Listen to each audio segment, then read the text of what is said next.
Renungan Harian GBDI Palembang. Habis waktu.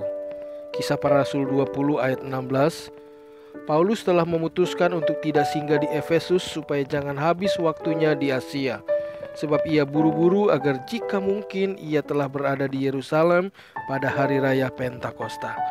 Saudaraku yang dikasihi Tuhan, jika kita hubungkan dengan waktu, maka kita dapat membagi manusia dalam beberapa golongan, yaitu orang-orang yang tidak perlu dengan waktunya, orang-orang yang membuang waktu, dan orang-orang yang memanfaatkan waktunya.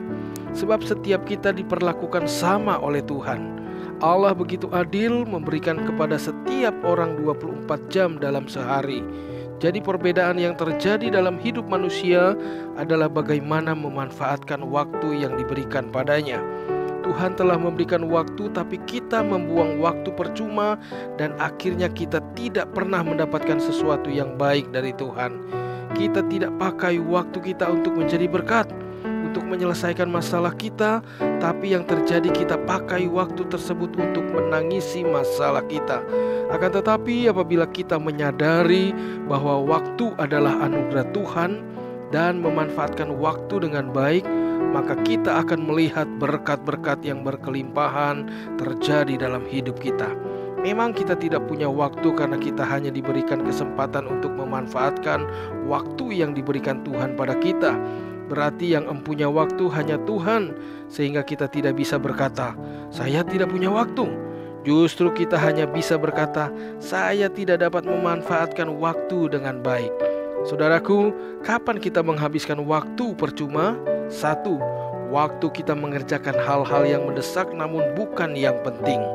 Kita seringkali mengerjakan hal yang tidak penting dan mengabaikan yang lebih mendesak yang harus kita selesaikan sekarang. Jadi kita harus mengerjakan yang penting, itu harus dikerjakan setepatnya. Kenapa kita kehabisan waktu? Karena yang kita kerjakan bukan yang penting, sehingga hal yang penting tidak kebagian waktu. 2. Waktu kita mengerjakan yang menyenangkan dan lupa mengerjakan yang perlu. Harus diingat, yang menyenangkan itu tidak seringkali hal yang perlu, sebab ada orang yang lebih senang bermain-main daripada mengerjakan tugas-tugasnya. Juga ada yang sepanjang hari ada di depan game dan menghabiskan waktu dengan bermain game. Sebenarnya setiap orang harus mengerjakan tugasnya, bukan kalau ada waktu baru dikerjakan. Itu namanya main-main. Menggunakan waktu kita yang pertama adalah yang paling perlu, karena untuk hal yang menyenangkan kita selalu ada waktu. 3. Kita mengerjakan yang bukan kehendak Allah. Kalau kita hanya mengerjakan apa yang menurut kita baik, itulah yang membuang waktu kita percuma. Kalau Allah memberikan kehendaknya buat kita, maka kalau kita mau pasti ada waktu. Saudaraku, kalau kita katakan tidak punya waktu, saya khawatir jangan-jangan kita mengerjakan sesuatu yang bukan kehendak Allah, sehingga itu membuat kita tidak mengalami kuasa yang dari Tuhan.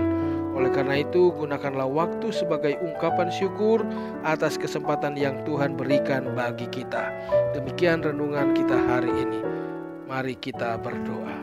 Segala pujian, segala hormat syukur kami kembalikan kepadamu Bapa di surga, karena Engkau sangat baik dalam hidup kami. Sebentar kami akan masuk pada hari yang baru, memulai semua aktivitas kami. Kami percaya Tuhan selalu ada bagi kami. Kami mau belajar untuk memanfaatkan waktu sebaik-baik mungkin, bahkan untuk memanfaatkan waktu melakukan kehendak Tuhan, melakukan apa yang Tuhan inginkan dalam hidup kami. Biarlah kami menjadi berkat hari ini bagi siapapun saja yang kami temui. Terima kasih Tuhan, dalam nama Tuhan Yesus Kristus. Haleluya. Amin.